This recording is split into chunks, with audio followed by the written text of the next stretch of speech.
Welcome in, everybody, to the second episode of High Floor Fantasy. My name is Sam Wagman. I am your host, and with me, as always, is my trusty companion and faithful Philly fan sidekick, Jay Arsh himself. Jay, what's going on, man? How you doing tonight?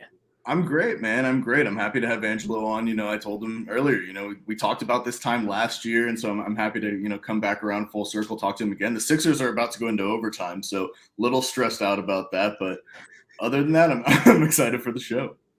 Yeah, man, it's so great to be able to, have these shows during draft to kind of get into everything, even while we sweat out the Sixers game 3 here. But more importantly, we have a draft superstar on with us tonight, and it's his second time, being our guest. We each had him on a show. I think within like a week of each other last year, and it was one of our main priorities to get him back on again this year. So welcome into the show, Angelo. How you doing, man? Break it down where everybody can find you, what you're working on, all that type of stuff.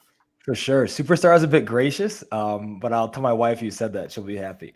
But hey, man, thanks again for having me back on. It's great to talk to you guys both.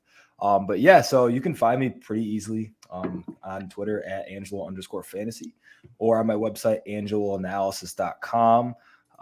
Man, just like we talked about before the show, we are almost a week to the day from draft day. So getting really excited for that. Got some grades coming up on the site, just some more profiles. And then the Ascension draft guide will be coming out pretty soon after the NFL draft, once we do these landing spots and get the ecosystem rankings going of all what the environments look like going out of the NFL draft into a rookie draft. So, man, I'm just excited for draft season to kind of kick into full swing. Yeah, that's great. And I mean, look, before we dive into anything, we really want to dive into this website because you launched it, in the last 2 years, and it's been constantly upgraded with analysis. I want you to hear you talk about your process and even the background of the website, how it all came to be and all that.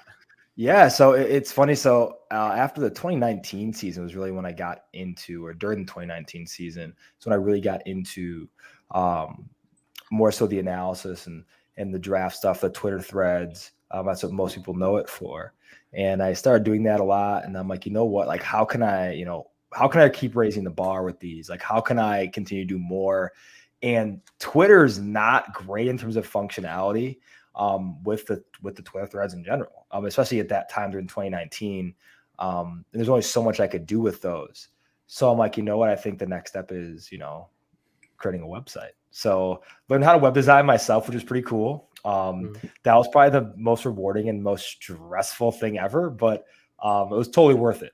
So yeah, I spent like about 100, 200 hours learning how to do it, and then just went into it head first and created the website and started putting up basically the threads as profiles first. And then after that, I started slowly kind of getting the wheels on the Ascension grading system, which has been a lot of fun to kind of actually manufacture and put out. Been like 3 years in the making. Started the first year last year, and then got some of the past class grades, and I did 2019. But that's been a lot of fun because I got to combine film and analytics with my day job. So I work in sport and human performance, and we've talked about that before. But for me, I use like data analytics in sport every day to make decisions for my own athletes, their coaches, their parents, as well as some of these guys who are in college, potentially going to pro days and things of that nature. So that's the really cool thing is we talk about, using data in sports, like that's my day to day, which is really cool. So I get to do that with athletes all the time, which is great. So just kind of looking at how different types of athletes move, their movement signatures, helping them work through those type of things. That's what makes, I think, my analysis a little more unique in that facet, because that's my 2 p.m. to 9 p.m., right? That's my day to day. So it's just awesome to be able to do that as a career, and then kind of putting that spin on it in fantasy is a lot of fun. Because I've been playing since, Reggie Bush's rookie year was my first year playing fantasy. I remember that vividly because I absolutely got my shit kicked in my first league because I drafted Reggie Bush in the second round. Terrible decision by me. But I was a big Trojan fan, and a huge Reggie Bush fan, like everybody else was at that time. Yeah. That was like when the age of highlights was just unreal. I've lived in Southern California my entire life, and during that time, Reggie Bush was. I mean, that USC team was just a whole mega star. Yeah. Like him, and like I remember like him, like Vince Young, and like the highlights were just unbelievable. Just the music in general can't replicate that. Yeah. But yeah, so that's kind of how everything started and how everything's going. It's just trying to constantly improve it. Got some more stuff coming up. Got the 4-minute forecast, which is going to be awesome. Got that coming up soon, which is basically just what it sounds like. I'm going to be forecasting players in 4 minutes on YouTube, put them into short clips and letting it roll. By starting that in about another month or so. So, but yeah, I'm just excited, man. It's a lot of fun to be able to chop it up with guys like you and have a lot of fun with it. Before we get into this year's class, I just want to ask a question about it. Who's your favorite player over these, past 2 to 3 years that you have studied? Favorite player has probably been Devontae Smith. Love it. I think just from being able to be around a lot of high-level athletes, being able to watch a guy like that is really special because guys don't move like him. Mm-hmm. Like he's the bar, really. Like when you tell an athlete, to be fluid or to move with efficiency and to not waste motion, like that's him. Like if there's a guy I tell like receivers to study, Devontae Smith. Like there's like in field sport too. Like we're talking like soccer players, like like if you want to learn how to be a fluid mover and watch someone and be a student of the game, that's the guy that I go to. And evaluating him was super unique because a guy of his length, play speed, overall athleticism with that stature of 6 feet, 166 pounds, you don't see that every day. Yeah. And also he has a really unique track and field background. I was a track and field athlete back in the day. And that was really fun to see too, because he was a 10-600 meter guy, right? He actually ran faster than Jalen Waddle in the 100, which is kind of funny. No, you wouldn't suspect that. Yeah. But he was like a stud. So it's just awesome to evaluate him and watch him kind of grow into the league and as a number one option. But yeah, he was probably I would say definitely the guy I could probably talk for days about and what he does. But yeah, I would say definitely Devontae Smith. Oh, well, we both love to hear that. It. So. Oh, for sure, absolutely. Yeah, it's Philly fans, absolutely. Of course. But I think that's enough of breaking down the website. Let's hop into some of these prospects, man. So let's get started with some of these running backs. I mean, cool. We always got to start with the main guy in this class. Well, we all know who that is. It's Breece Hall. So you have him at your Pro Bowl to almost all pro rating, which is in that 65 to 75, and you have him straight at a 70. So let's hear you break Breece Hall down for us. Well, I think the number one thing that's interesting about Breece Hall is the durability. That's the one thing that sticks out for me for Breece is he's the most durable back in this class, and that really carries a lot of weight in my opinion in terms of having a longer NFL shelf life. But he's just one of those guys that's not going to come off the field. He's good at everything. The only thing he has to probably work on a little bit is pass protection, but that's every single rookie running back besides maybe a few in this class. But he's just a bigger, fluid, good pass catcher. I mean, there's not much to say poorly about the guy. I think he can sometimes be too fluid, and that's something Matt Waldman echoed as well. But he's one of those guys, if you're in 101 in the Superflex rookie draft, I'm taking him or Malik Willis. I mean, I think it's, bar none. He's the number one running back in this class, and I don't think it's particularly close. He reminds me a bit of Matt Forte. I was going to say your comps or this combination of a comp that you put together for him is very fun. Because Kareem Hunt too, it's like, we kind of got that cut short anyway, but he was so great when we were able to watch Kareem Hunt in the early part of his career when he was getting that type of workload. So you put in the mold of Kareem Hunt meshed with the linear fluidity of Matt Forte, which is a fun combo.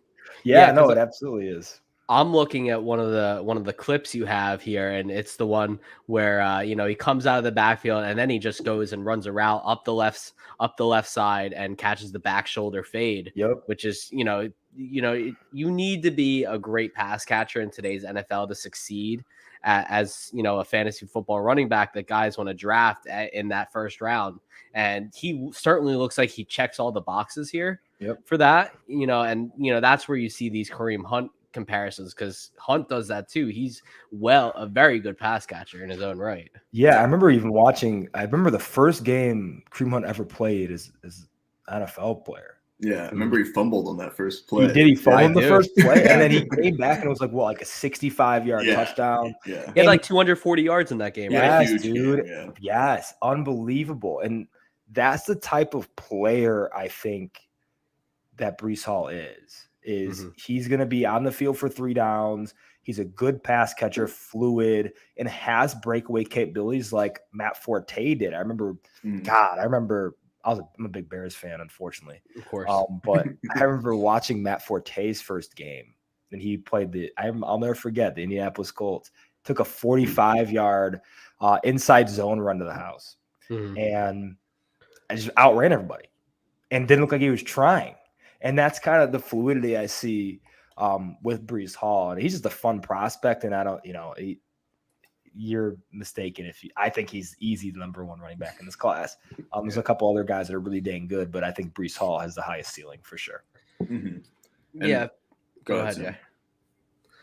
For me, it just feels like there's such a gulf between him and the next, guy or guys that it really doesn't make sense for anyone else. And there's no standout quarterback in this class. So, when we get to the fantasy side of it, you have already said you're taking him ahead of Malik Willis. I feel the same. Jay, what about you?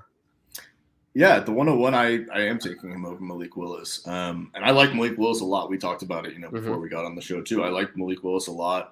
But I think it's kind of, Breece Hall has this window where we've seen these rookie running backs come in, and you look at even Javonte Williams last year. If you picked Javonte Williams in the middle of that first round last year in your rookie drafts, if you were willing to trade him this offseason, you can get, triple what you invested in him last year. And he didn't even take on that full role last year, Right.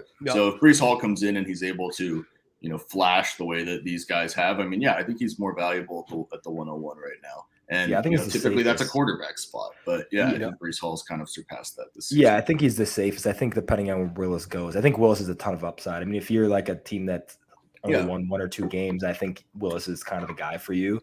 But if you're a contender, let's say trading into that 101 spot, I think Breece Hall gives you instant RB1 status.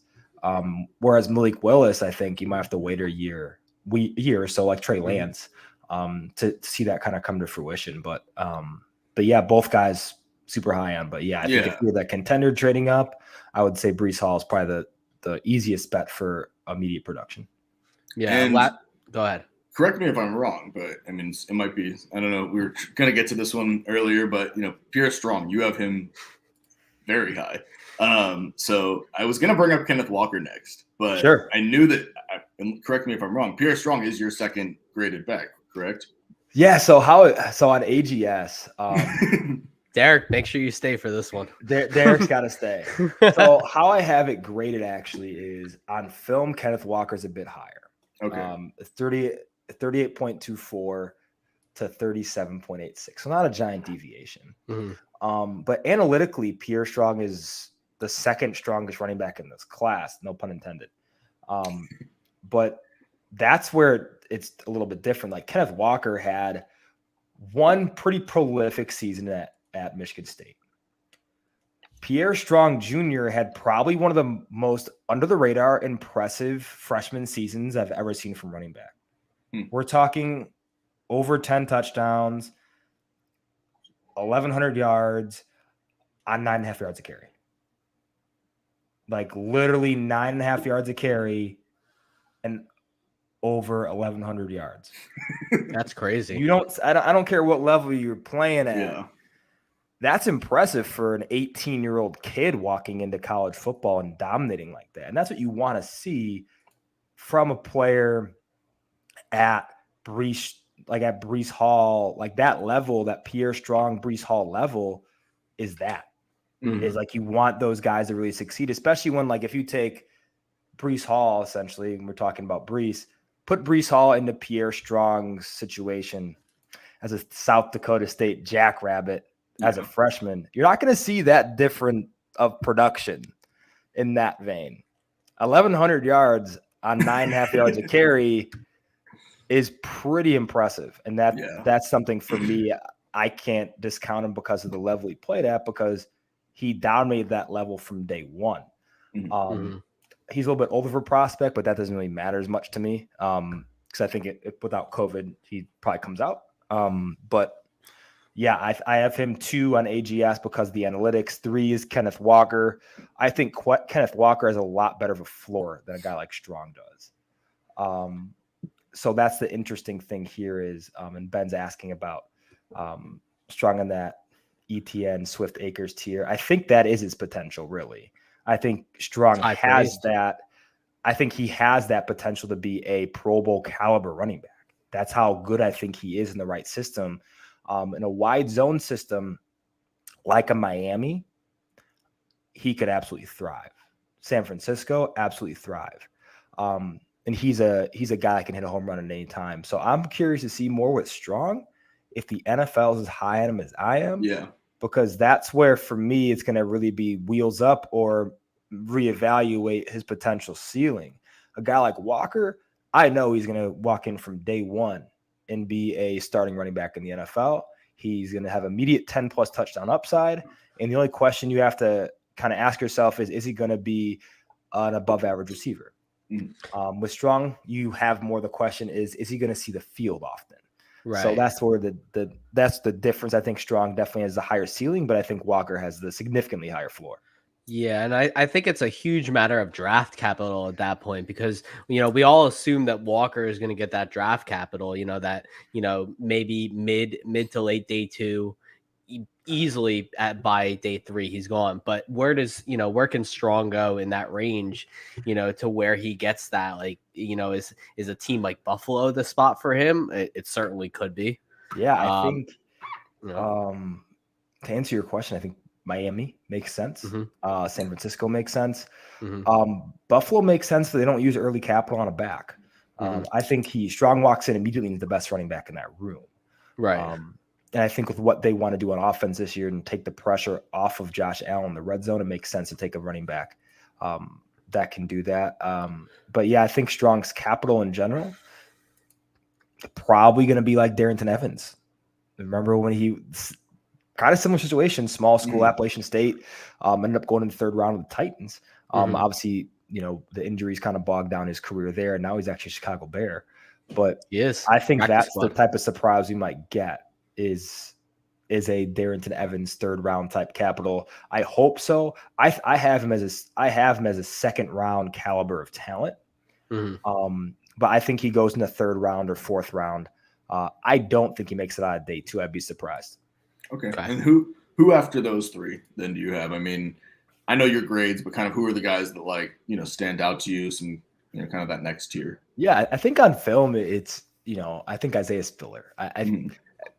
He's an interesting one because the lack of explosiveness you can kind of see on a film from a linear perspective. He's not a great linear athlete, but he's extremely gifted in the toolbox he's been given as a mover. He has a ton he's in a wide array of what he can do laterally. He can make you miss in a phone booth. He's great in one-on-one engagements, but what he has to do to become a high-level NFL starter is work on the between-the-ears traits. This was my hang-up with Miles Sanders coming out of Penn State a few years back, was the game played too fast for him, even in college.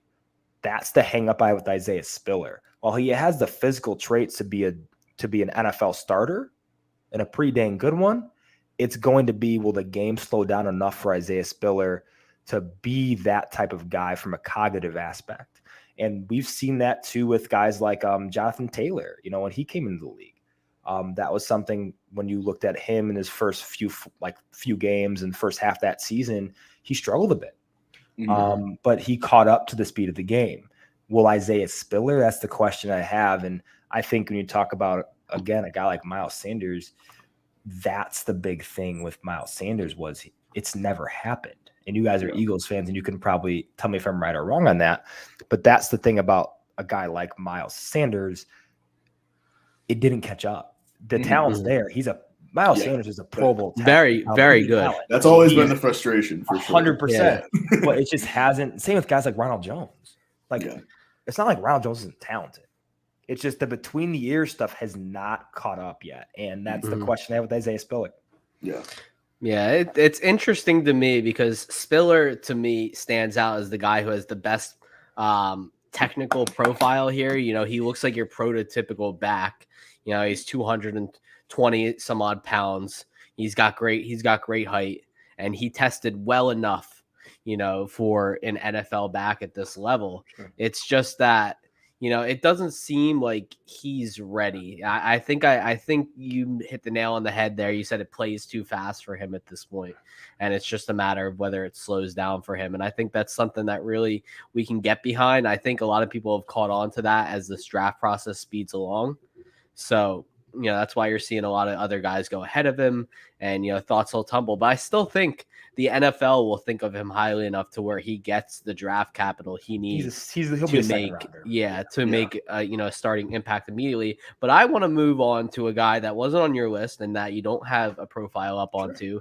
And, you know, Derek obviously is a big fan of Dameon Pierce. So am I. But I want to hear your thoughts on the University of Florida standout who really never seemed like he was used properly by Dan Mullins and that staff. Right. Yeah. His usage was kind of perplexing because he'd like rip off these runs and then he wouldn't see the field for quarters. Made no sense. But he's someone I too think that his capital might surprise. I think he's a third rounder because few reasons. Best pass protecting back in this class. Uber physical. I mean, the guy is like 5'9", probably played around 220. Great physical profile for a 3-down back when you combine his pass catching capabilities. That's a big one for me. When you watch him at the Senior Bowl run routes, looked really natural, good hands, has a good profile for a 3-down back, tough, physical. Reminds me of CJ Anderson, actually. I think he has a chance to walk into a running back room and shock people with his ability immediately. I like him a lot. I think he'd be a really good fit for, we talk about the Buffalo Bills. Get a guy like Dameon Pierce in that room. Get a guy who's physical, who can protect Josh Allen and also provide an outlet as a receiver. I think that's a perfect fit for him and his skill set. Taking pressure off Josh Allen in the red zone is going to be priority number one for them because they haven't been able to do that with success. You know, Devin Singletary is a great satellite type back, a great change of pace guy in the NFL. Zach Moss, I don't think he's ever going to, you know, be what people wanted him to be and be a threat along the goal line. I think Pierce is that guy that can do that and move the needle for the Buffalo Bills. That'd be the place I'd be most excited for him if he gets, you know, third round capital, which is, I think, third, fourth round, so we can see him go. I really want to see Philly get one of these bruising running backs that still has that pass skill set. I think Pierce would fit really well there. There's been a lot of talk about them shipping Miles out sometime this offseason, probably latest for me by the trade deadline. Sure. I think Pierce would fit great there. What do you think, Jay? Yeah, I mean, I think the Eagles are going to invest in a running back somewhere in the mid-rounds, and I kind of think that Angelo and I had this discussion last year about Miles Sanders, and I was disappointed to hear what he said last year, and then kind of rang true again this year. So we're entering another year where I think the Eagles, you know, especially kind of establishing what they did the second half of the season where they were such a strong rushing attack. I mean, you can't have too many guys there, and I mean, I'd like to add one of these younger guys rather than Jordan Howard did fine, but, you know, I'd rather replace him with somebody else. So it'll be interesting. The Eagles have such like a stable, you know, Kenny Gainwell. I'm surprised they brought back Boston Scott, but I was kind of surprised too. I like Boston Scott. I think he's a good player. I like him too. He's always good when he plays. But I was kind of shocked. But yeah, I mean, a guy like Pierce, Brian Robinson Jr., you know, Zamir White, like one of these type of guys who a bruising back, who can provide some attitude to an offense, right? And like provide an identity. I think, you know, as Chicago Bears fan, that's what David Montgomery did for the Chicago Bears. Especially when that stretch where Mitch Trubisky was struggling and Bill Lazor's like, shit, like we got to find a way to win some games. Just give it to Montgomery 30 times and see what happens. And it worked because he's like, in November, December, he physically wear you down, man. I mean, a guy like that is important, especially in Philly, where right now Jalen Hurts he's improving as a passer. I'm a Jalen Hurts fan, but to take some pressure off him, you need a really strong running game. They had one last year, despite not having a prolific rushing threat at running back. Yeah. And I think they need that guy. Jordan Howard did all right, like you said. I think the tread in his tires is pretty limited right now.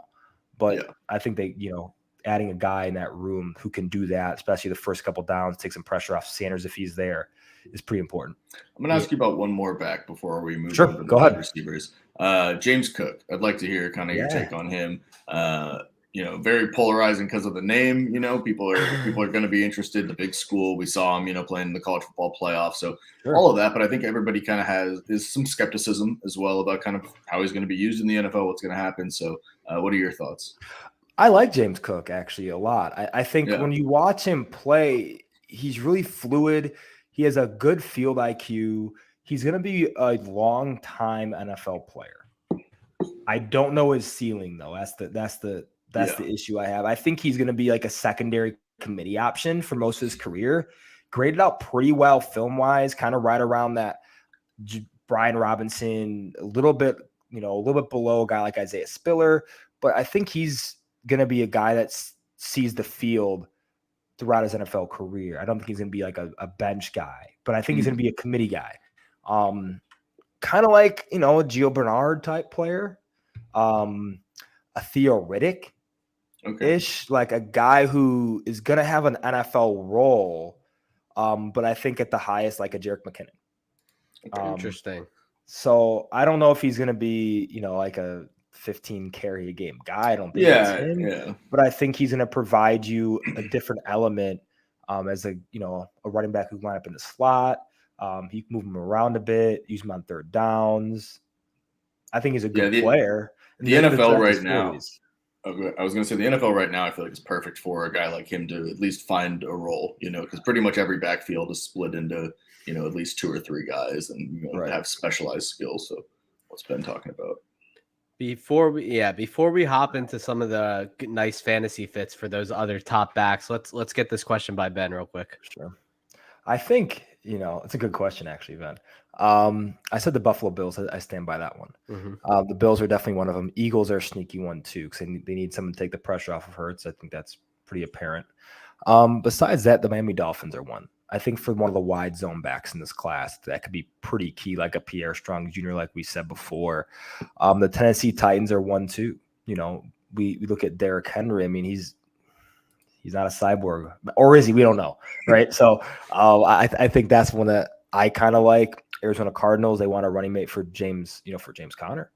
But yeah, those are some of the ones that come to top of my head. Texans are one I like too.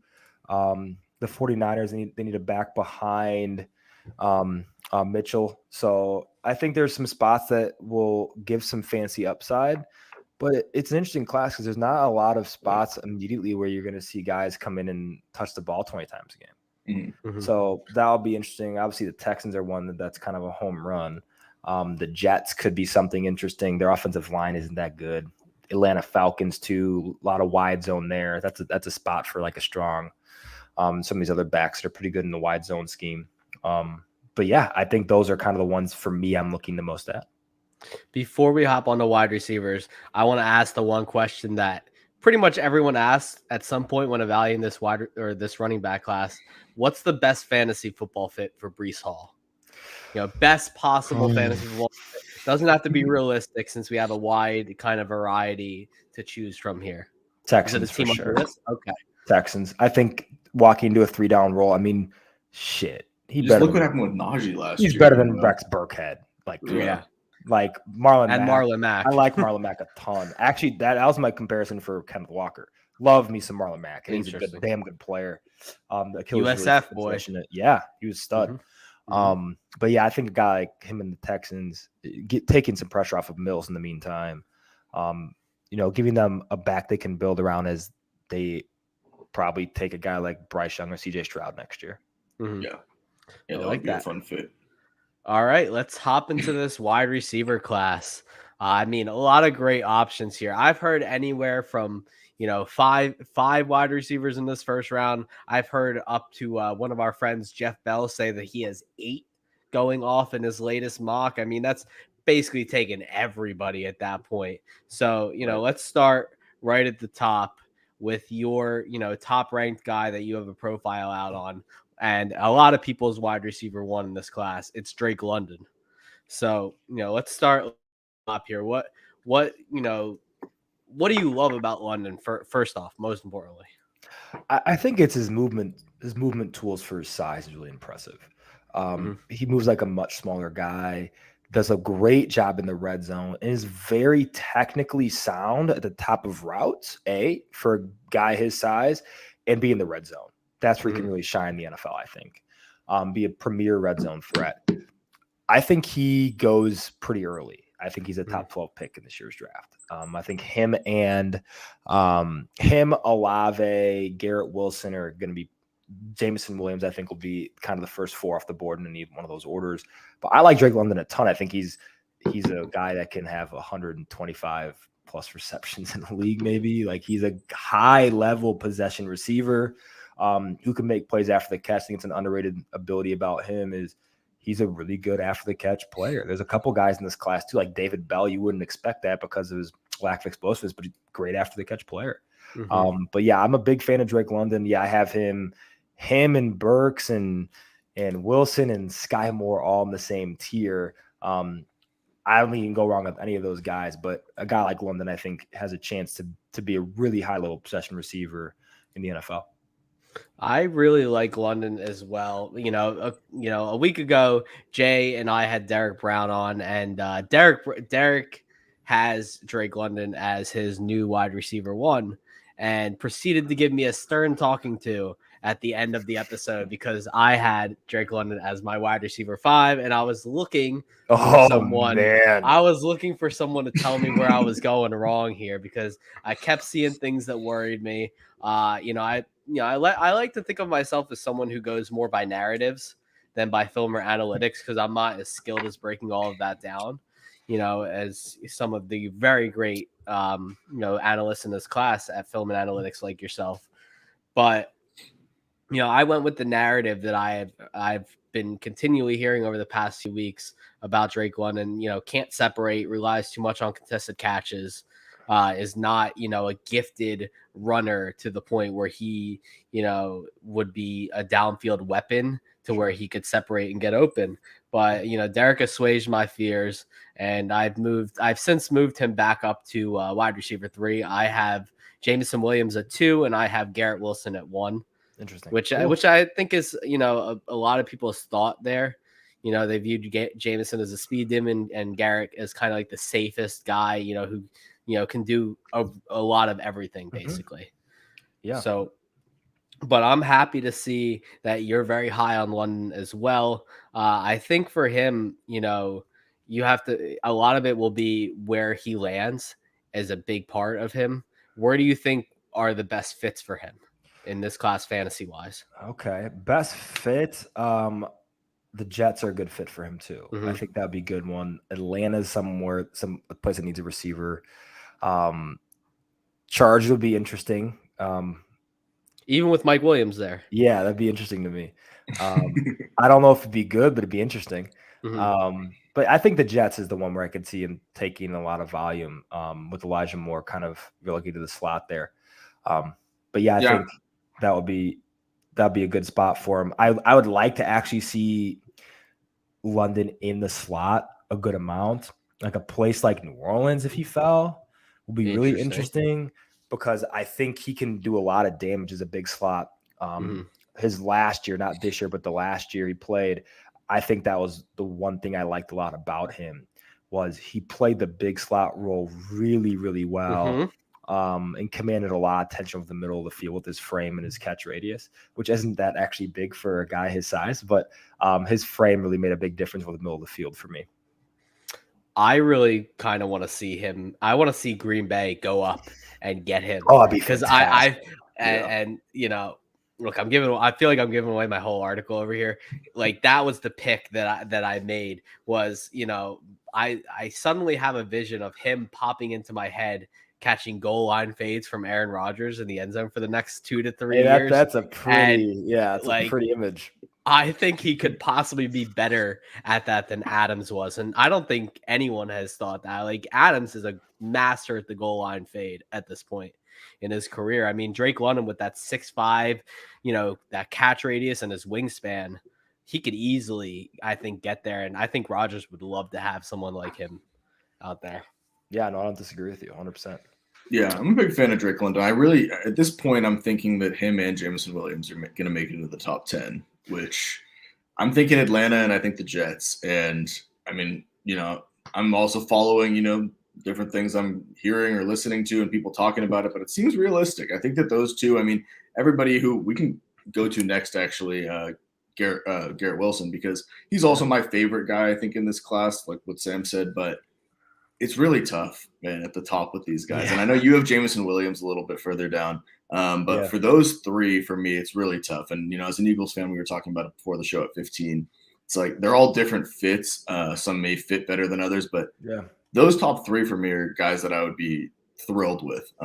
So going to Garrett Wilson next, I mean, you have another fun combination comp for him with Calvin Ridley. And let me read the actual way that you put it here. You put in the mold of Deontay Johnson meshed with the decelerative capabilities of Calvin Ridley. So I like that. I mean, being able to kind of slow down, create some space for himself. Tell us about Garrett Wilson a little bit. Yeah, I think he's the safest receiver in this class. I had him as my highest film grade this year. I like his game a ton, man. I mean, he's just one of those players that's just gonna fit in right away and be a number one target, kind of like Devontae Smith was last year. He just plays the game the right way, like on the inside and the outside, can separate, has good speed. I think he timed faster than he actually plays. Yeah. But everybody seemed to time faster than they played this year. Correct. Yeah, he was fast. Yeah, but 4.39 is not bad. No. He's not fast. Slow. He's just not. I don't think speed's. I don't think that's how he really wins. But right. I don't know. I like how he plays the ball in the air. He does a really, really good job of controlling his engagements. He seems like he's always, like, going back to the word control, he seems like he's always in control at the line of scrimmage. Has a plan for everything. Really bright kid when listening to interviews too. But yeah, I don't know, man. He's the top 15 pick too. Like there's 4 or 5 of these receivers this year that are probably going to be in the top 15, top 20. But him and his teammate Chris Olave are both damn good players. I think Wilson has a little bit higher ceiling than Olave does, but I think both are first round picks and they've earned that. Mm-hmm. Yeah, I really love Garrett Wilson. Like I said, he's my guy in this class. And do you think that, you mentioned that his film grade is your highest grade in this class? Obviously, the analytical profile takes a little bit of a hit. Do you think he's unfairly judged by the fact that he's playing with another probable first round pick in Chris Olave? Quite possibly the wide receiver one in next year's class, Jackson Smith and Njigba. You got Marvin Harrison there. You have Travion Henderson and Meon Williams, taking some pass catchings away as well. Add into the fact that CJ Stroud took a little bit time to get going, and he's played with NFL talent all the years he's been in Ohio State. Does that ding him a little bit unfairly in your eyes? I don't know. It's interesting because I go back to like Devontae Smith, Jalen Waddle. Like Devontae Smith was uber productive, even with with Judy there, with Ruggs there, he was still the leading receiver, right? So I don't think I think Devontae Smith's a better player than Garrett Wilson is, but I also think Garrett Wilson is kind of right where he should be, if that makes sense. I think he's a Pro Bowl caliber NFL player. I don't think he's on the level of Chase and Devontae Smith, which is okay. He doesn't need to be. But I think he can be an uber productive NFL player who should be taken in the top 15 of this draft for sure. Yeah. And I mean, I kind of want to talk about the Jameson Williams one because I expected he would be a little bit higher. Not that he's low, but what kind of puts him below? I mean, you have Sky Moore at, I mean, their total grade at the 56. You have Jameson Williams at 54.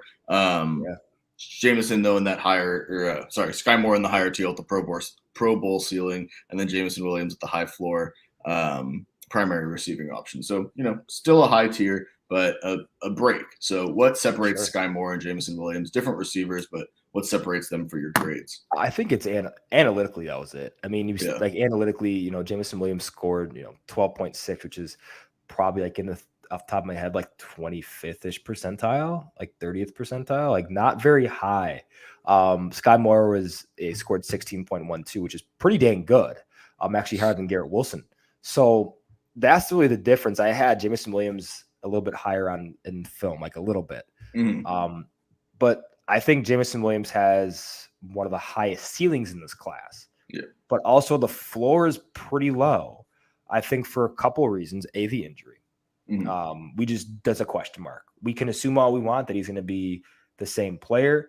And in working with athletes myself, you just don't know until it happens, right? Rehab can go can go as well as it can. Your return to play stuff can go as well as it can. And you get out in the field and you're a different player. Can happen. That's just a question mark we just don't know the answer to yet. And that's fine. Also, it's 1 year of production.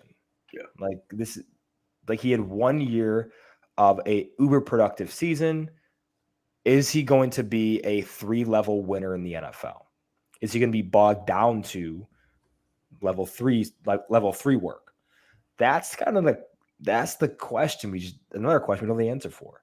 Yeah. And that, on film, I didn't ding him. Obviously, I mean he scored pretty damn high. I mean, within 2 grading points of Garrett Wilson, so not a giant difference. But I think in terms of fantasy, he's the one I'd have the most pause about drafting early in fantasy drafts because A, I don't think he's gonna have a 3-level role, especially right away.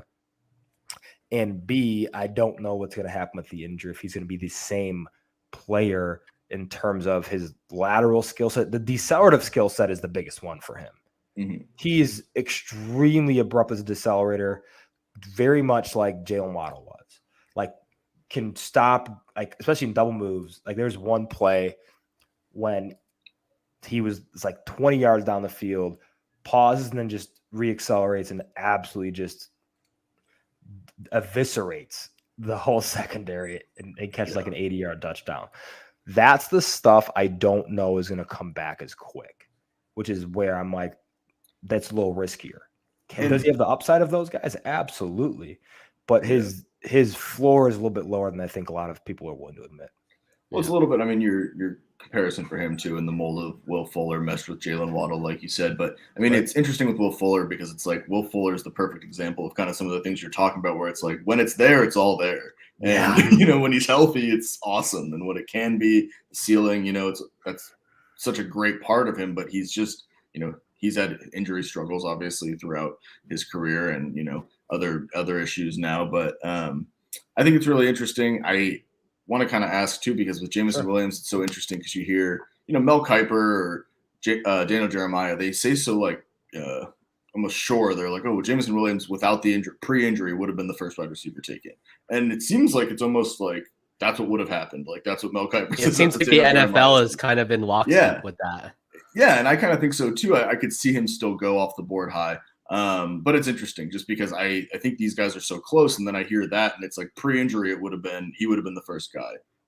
So what do you kind of think about that? Do you think that he really still has the chance, even with his injury, that he did enough in this 1 year, smaller sample size, but still enough to be the first guy taken? Yeah, I think he will be too. I think. Yeah. Okay. I think I think I could have asked a shorter question than Angela, man. I think he absolutely will be. Kind of like Henry Ruggs a few years back too. Yeah. Henry Ruggs wasn't as highly regarded as, Jerry Jeudy in that class, right? Justin Jefferson, CeeDee Lamb. No. Yeah. But he had the one element that is going to strike fear into the hearts of defensive coordinators. That is speed. And that is high level speed too. Not just Chris Olave's fast. He ain't Jameson Williams fast. And that's a different category. Yeah. That's like game speed coming in there, not that combine speed as much. Right. Yeah, I know. And Chris Olave is a fast ass dude, man. He's fast in the field too. But I think a guy like Jameson Williams has that game breaking ability on any given play. And that's the difference. And that's what NFL teams want. Even the threat of Jameson Williams isn't. I mean, that's a Green Bay just gave Marquez Valdes-Scantling that contract just for the threat of Marquez Valdes-Scantling. Like, that's the thing, right? Like, it's the threat of the player might be as or more important as the actual player. Yeah. Like, having Tyreek Hill on the field, I don't care if Tyreek Hill turns to freaking dust. His ass still Tyreek Hill. You know what I'm saying? Like, that's just how it is. So Deshaun Jackson, same man. thing. Yes, sir. Deshaun Jackson's still burning people, man. Exactly. He unlocks a different element for the whole offense. Bro gets off the living room, and he, like, that's just how it is. You know what I'm saying? So, like, for same thing with a guy like Jameson Williams, the threat of Williams is going to be super big come draft day. He's a trade up candidate for some of these guys too, especially like the Saints.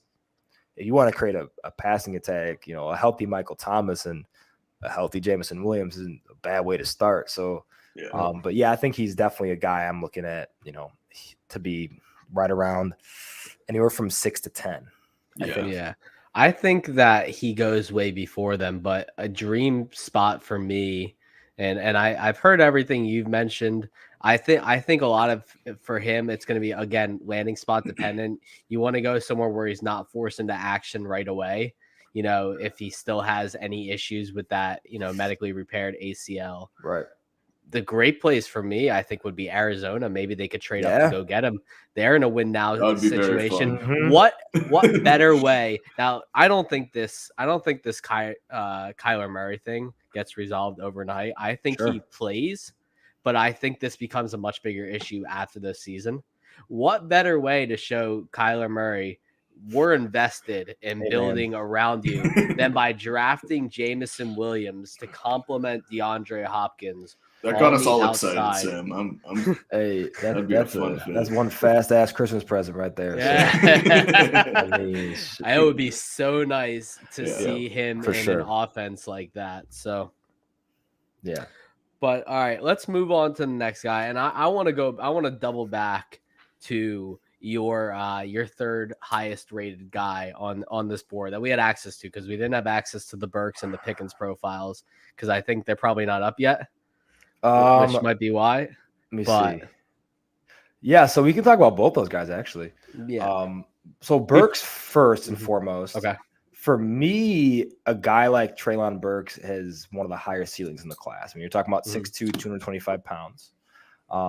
Being able to run, 22.6 miles an hour on the field of play, it's insane. If you've seen what 22.6 miles an hour looks like up close, it's ridiculous. It's fast. I saw Chris Johnson running down the treadmill once. It looked like his legs were moving, like blurring in and out of phase. Yes, it's ridiculous, but it's cartoonish at 225 pounds. That doesn't happen often.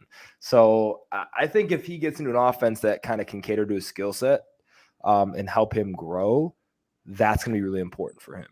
I think he has the highest ceiling of any receiver in this class because he has the prototypical alpha build. 6'2", 225 pounds, the fastest on-field speed of any player in this class, but didn't test all that well. So it's going to be interesting to see how the NFL views a guy like him. Like, is he going to fall into the 20s? Like, I don't know. Like, there's every year there's some concerns that don't make much sense to me, but one of them is guys like him are built, guys like him are grown on trees. Like, these are guys that only come to the NFL once every few years. That have that type of upside. So I'm curious to see if a team trades up to go get a guy like Treylon Burks, and then circle back to George Pickens. George Pickens would be a lot higher if not for the injury, and I like him a ton. And he's actually a candidate for the Chicago Bears, and I'd be really happy if they got one him. of my favorite candidates for the Chicago Bears. I'd be happy with that. See, I wouldn't have to, I'd be great. I'd be very happy with the Chicago Bears for sure if we did that. Yeah, I mean, I think the Treylon Burks thing is interesting, and it's one of the biggest kind of separations that I could think of in a little while with like the fantasy community, it seems, and maybe kind of when you listen to the draft community and just people kind of talking about where he's going to go. And it seems more like he's in the fantasy community a couple months ago, people talking about where rookie drafts are going to be, how high guys are going to go. I mean, it was Treylon Burks was the guy, it seemed. Right. Everybody seemed to, consensus seemed to be in on that. And now throughout the combine, and we talked about it in our last show, it's like this is stereotypical draft season. It goes the end of the season when we just watched them play. We go into testing, we go through trends, and then we start to get closer to the draft and maybe come back to where we were. And I'm interested if the Treylon Burks thing is going to kind of come back as well, where the testing maybe took him down a little bit, even though we try and say that we don't rely on the testing that much. It shouldn't matter. It shouldn't take away from what we saw on the field. Like you're talking about, 22 miles per hour, but then other people will be like, well, I saw him run this 40 that was disappointing, Right. Yeah. So I'm curious to see if he's going to kind of come back up boards. And like you said, some team out there is still going to be like, we still think he's the number one guy or the number two guy. And what we can do with him is different. So it'll be interesting to see. We were talking about the Kansas City Chiefs before and kind of what they could do and with the ammo to make a move for anybody if they have to. So I think that'd be a really fun fit.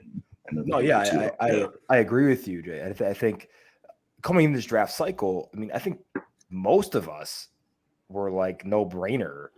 Treylon Burks is a top 2 receiver in this class, including me. Like I had Treylon Burks going into this season as the number 1 receiver in this draft cycle. I think some teams might feel that same way. So that's going to be the interesting thing when we look at it is which teams feel that way. Because there's definitely going to be one of them. And I think there's some teams who have some additional capital this year that might want to move up and get him. Guys like, teams like the Kansas City Chiefs, they have 2 first-round picks. The Green Bay Packers are in a near perfect position to grab a guy like him if he falls. So that's what I'm kind of looking at right now, man, is like, I think he's going to go to a really good spot. And also, do you guys think Jerry's going to pass up on Treylon Burks? No, the Arkansas connection. Jerry went to Arkansas. I mean, the connection makes sense. I actually would really like Treylon Burks in that offense. Obviously CD's natural position is the slot there. It's a much easier position for him to play than force him outside where he can't really beat press as well. So, stick Treylon Burks outside, let CD dominate, on those in-breaking routes and let Treylon just literally, wreck the red zone, which was a little bit of an issue for them last year when Amari wasn't, balling out for them in the red zone.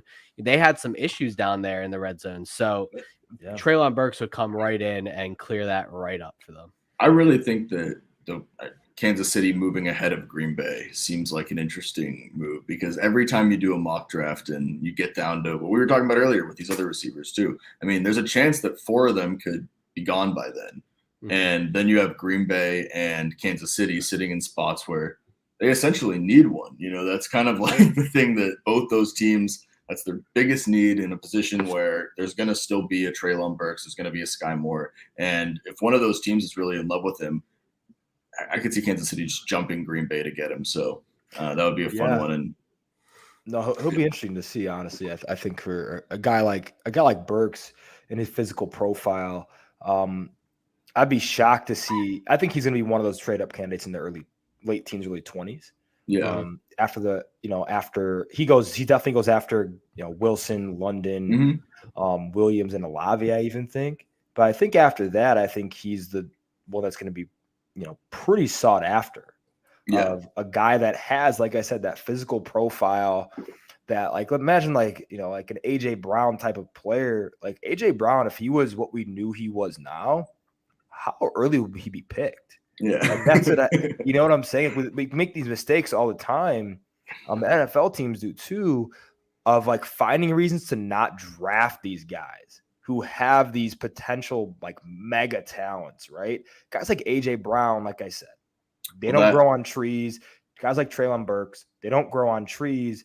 So it takes one team to realize that, and I think the Packers, the Chiefs, the Saints are 1-2. That could potentially see that and say, hey, all right, we want this guy. But yeah, I think early 20s, late teens for Burks makes sense. Yeah, I mean, I was with the Debo news today. A couple of my friends were talking about that draft class, and it's just how crazy it is that the 2 first-round receivers in that 2019 draft class were Hollywood Brown and N'Keal Harry, and then all these other guys who were talking about getting these extensions now, AJ Brown and DK and McLaurin and Debo, and it's just crazy, man. Like what you said, what would you? How high would you pick AJ Brown or DK Metcalf if you were top 10 picks? Right? Yeah, absolutely. So it'll be interesting, and I kind of feel like what we said with Treylon Burks. There's a little bit of that trend going on where it's like he was at the top, now he's fallen back a little bit, and is that maybe a mistake? And another guy you're really high on, man, Sky Moore, and a lot of people love Sky Moore, and I kind of want to hear your piece on him. Yeah, I think he's the best slot receiver in this class, in this draft cycle. What he does really well is he does a fantastic job of winning at the line of scrimmage and being in control with that. Such an abrupt accelerator, can get to a spot. Best release in the class. 100%. I think he's one of those players where you blink and you miss him, the line of scrimmage. And a guy like him coming from a smaller school like Western Michigan and also transitioning from defensive back coming out of high school. Is that why he's still wearing number 24, Angelo? It could be. It's kind of might be, but he might have to change that going to the NFL or go talk to my guy Roger and see if he can make it work. But I think this guy's like Sky has a super high ceiling. It's one of those things too where you have a guy like that who hasn't played the position very long, who's been pretty productive in college. What's his ceiling? Right. That's why for me, I have him pretty dang high on AGS.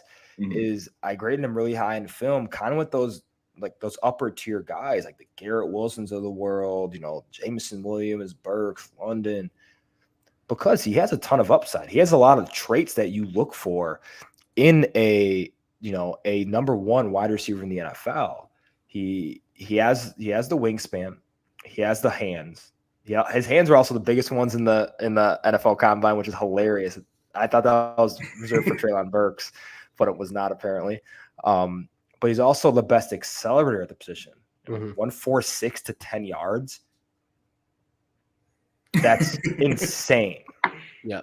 As someone who looks at that at a day-to-day basis, a 1.46 to 10 yards is unheard of. There's not many athletes in the last 10 years of the NFL Combine who've had that. Like CeeDee Lamb is I think around 1.46. He's an absolute stud in my opinion. So I'm really excited to see where he gets drafted. I think he's a dark horse to go in the back half of this first round. Him, Jahan Dotson, those are some guys I think he can sneak in and be pretty much day one producers. Yeah. I mean, you give pretty realistic and humble comps to a lot of these guys with the skill sets, and you gave him meshed with the 3-level skill set of Cooper Kupp, which is high praise, man. So I know it's not a player-to-player comp more stylistically, but still it's high praise. So yeah, it's tough because I try to not throw around the of course, but really reminds me of him with how he gets open. Just so smart, so abrupt, can get to his spot, just wins reps after reps. So I don't know. If he's Cooper Kupp, that'd be pretty ridiculous. But I think stylistically, that's who he reminds me the most of when we talk about his 3-level skill set. But I think, a lot of a Sterling Shepard type player, like I said. I think if Sterling Shepard would have stayed healthy, I think he would have had a damn good NFL career. But I think that's the type of player we're looking at, and that's a pretty productive dude. Sterling Shepard was like a top 12 receiver in the first few weeks of the season, right? Well, I think what's interesting is because you said he really has kind of that, like, I don't know. I mean, he doesn't have the prototypical wide receiver 1 look or profile to him, but similar to Cooper Kupp, it's like neither does he. But the Rams built an offense around Cooper Kupp effectively, very effectively, and found ways to get him in situations where he succeeds. And watching Sky Moore, it's kind of similar to that. You don't watch him and it doesn't pop out as like the prototype body of the AJ Brown or DK Metcalf or that outside receiver, but I mean, the way that the Rams built the offense around Cooper Kupp seemed to work out pretty well. So, 100%. Yeah. Yeah, 100%. I mean, for me, I had a very interesting conversation with our friend Bo McBrayer, who's in here, and I hope he's still listening to this because I know he loves to hear when he's right. And we were talking about Sky Moore earlier tonight, and we were kind of picking out fits where he could go, and he brought up the Chiefs. I think the Chiefs are looking for a vertical guy who can win down the field. And he came back at me with saying Sky Moore can win down the field. And you're familiar with Matt Harmon and reception perception, right? Of course. So I mean, he did a Sky Moore profile. It came out this week, and I mean, look, he's got a 91st percentile success rate against press coverage, and not 86 percentile against man, 97 percentile against zone. I mean, this is a guy who ran the corner route a good amount and was very successful at it. So I mean, I think this kind of is a profile of a guy who can win down the field. He may not wow you with his size. He's only 5'10", 190, but I think this is a guy who can really separate. And like you said, he's one of the best. He's probably the best accelerator in the class. He's one of the most skilled route runners in the class. He combines those two, and we can find someone who might be able to win outside based on his athleticism. Right. Everyone was worried about Devontae Smith last year. Can he be a 1? Can he win on the outside? And we said, yes, he uses his technicality and his skill as athleticism to succeed against press and all of that. I think Sky Moore could be a very similar player to that. No, yeah, I don't disagree with that. I think his athleticism gives himself the versatility to move inside and out. Mm-hmm. And I think early on he's going to be put in the slot and he's going to succeed. Mm-hmm. Giving him a two-way go is just, that's unfair. But I think sooner or later, I think we're going to see him moved around a lot in an NFL offense, and I'm really excited for that to happen. Yeah, absolutely. Let's touch on one more guy. We didn't really touch on Chris Olave that much, so let's touch on him, and then we can get to some, maybe deeper guys that you like, and then let's wrap this thing up. Sure, so, that sounds good. Olave. Guy like Olave is interesting because I think he's a Brandon Cooks type player, which is pretty damn good and really underrated year after year. Yeah. And that's who I think Olave is. I don't think he's overly flashy, but he's a really good downfield threat. I'm actually moving him up. His profile will be probably coming out this Saturday or Sunday. But I'm actually moving him up on AGS from his film grades because he's the best receiver in terms of transitioning back to football in this draft cycle, like bar none. Just such a gift for understanding space, and his field IQ is so high. He's going to immediately help an NFL offense. Like, I think he's an outside player primarily. He's not overly quick or abrupt, but he's extremely fluid and has a movement signature kind of like a guy like Tyler Lockett, where he just seems to win, right? And he's going to continue to help his team. He's going to be a long-time NFL player.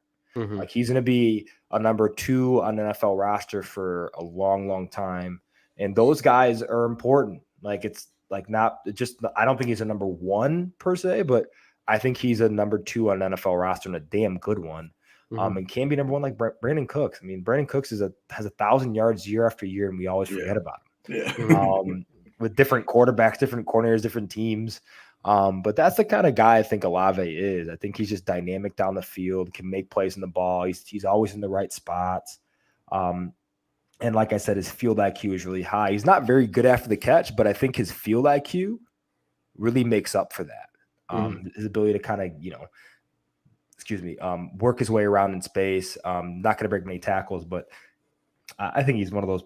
He's a top 15, top 17 pick just based on what he can do to help your offense right away, and that's going to be really important in this NFL draft for sure. I love that.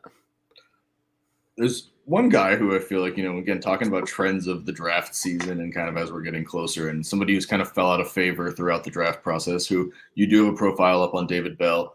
Give us a little pitch on him. Kind of, you have some good comps for him too, the way that he plays. Sure. After his testing, I mean, you put things about he's maybe one of the best in this draft cycle after the catch. 100%. You say in the mold of Chris Godwin meshed. I'm going to keep reading you your comps back. I love Please do. I love they're great. In the mold of Chris Godwin meshed with in-air and post-catch solutions of Allen Robinson. So yeah, those are two good players, right? Those are two good players. They don't suck. So yeah, I think he has the chance to be a high-level NFL wide receiver just because he does a lot of things that you want your number one receivers to do. He's always in the right spot. He's reliable, and he's fantastic after the catch. And consistent after the catch too. I love a guy like David Bell because these guys get bogged down every single year because they're not athletic. Like this happens in nearly every draft cycle. Yeah, we have guys who you're like, oh, we write them off because they ran 4.65. No, if you've seen 4.65 up close, it ain't slow. Definitely not slow.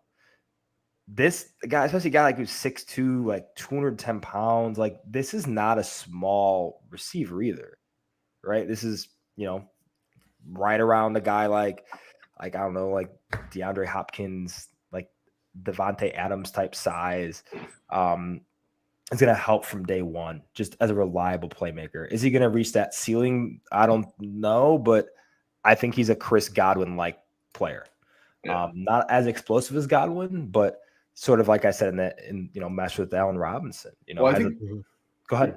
I was going to say that's similar to what it is with Chris Godwin. I mean, I don't think he doesn't have that elite like jump off the page thing, sure. But he's such a good football player.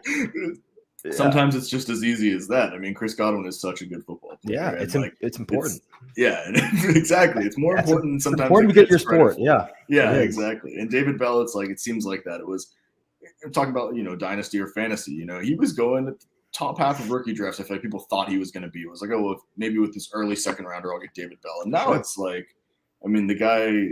It seems like he went through the testing and then he's just fallen off people's lists, like you said. So it's good to hear somebody bringing him back up to maybe where he should have stayed. Yeah, no, I think it's definitely going to be interesting to see where he gets drafted. I think he's a second rounder, but I don't think that happens this year. I think he gets put in the third round, which a team will get a steal on him. Again, Chicago Bears, if you're listening, Brian Pohl, please. Draft David Bell. But yeah, he's a damn good player, man. He's just underrated. And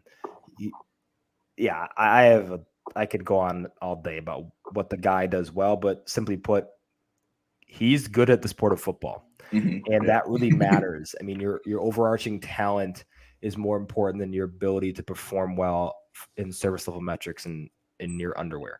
So that's really important to me because he's a good wide receiver who can make an impact in the NFL. Absolutely. Yeah. Sounds good. I mean, are there any other wide receivers that you deem, with kind of like a second, third round grade that really kind of jump off the page at you?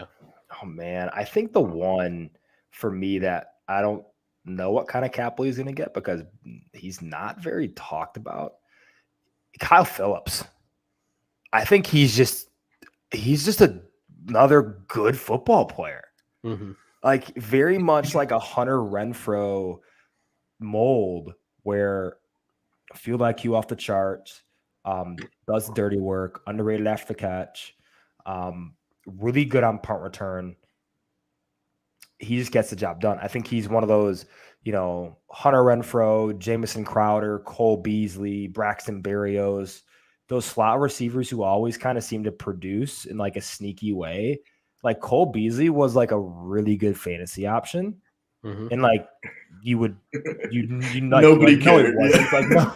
No one cares if I got 15 from Cole Beasley. It looked like garbage. He finished as like a top 20 receiver 2 years ago, or like top 24. Yeah. And we hated him when he was on the Cowboys. And dude, I remember going back last year though and doing something about like, I don't know, like kind of projecting who was going to be. And I'm looking through the top 20 guys and I was like, Cole Beasley, what, man? Like, again. Yeah. It was, I was trying to figure out kind of like doing the jump from like who made that Chris Godwin leap that he made a couple years ago. And I'm looking in that range and I was like, it can't be Beasley, can it? Right. No, it happens year after year. I have this debate with my friends every year. When in one of my home leagues, in my home league, I should say, I'm always trying to trade Adam Thielen.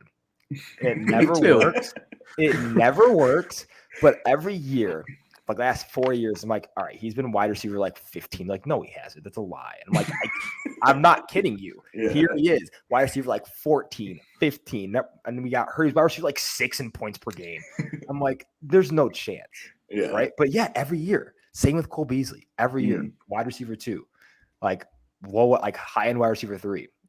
Same thing with I think that's Kyle Phillips. Yeah. We're gonna draft him in the 4th round of the rookie draft. And then be like, oh my gosh, he's been in the league for 10 years and he's literally like a wide receiver 3 every single year. That's the type of boy. Renfro was just a borderline top 10 wide receiver.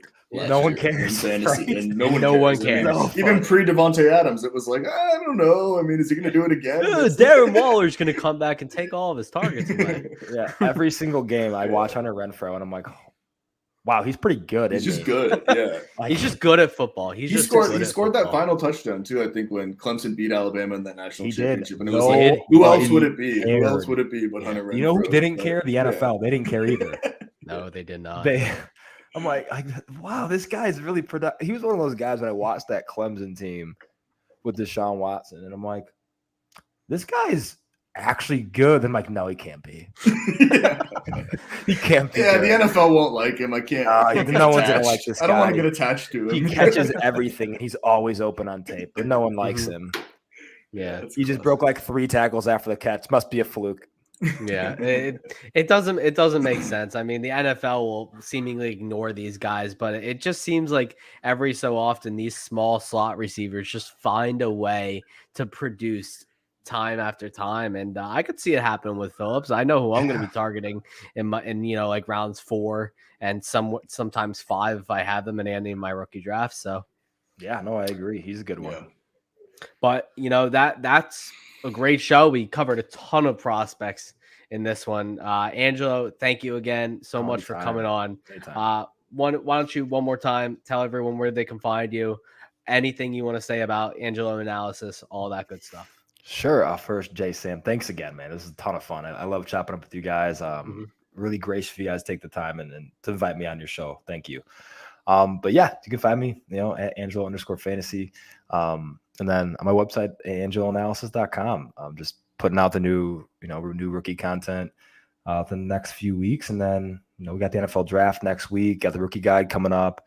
Then I'm going to add a couple new features here soon. So that's going to be a lot of fun. Like I said before, the 4-minute forecast is going to be new, doing some video content. So I got to learn to edit some videos. That'll be another new trick. But no, man, I'm just really excited for this draft cycle, man. It's going to be a ton of fun. This is the first draft in a long time that I have no idea where anyone's going. So this is going to be a lot of fun. But I'm really excited. And thank you guys again for having me on. I appreciate it. Yeah, man. It was an absolute pleasure to have you on. That's going to be it for us. We will see you next week. Jay and I will be breaking down our mock drafts as we finally get ready for the draft to happen. And we will see you guys on the flip side. Have a great night.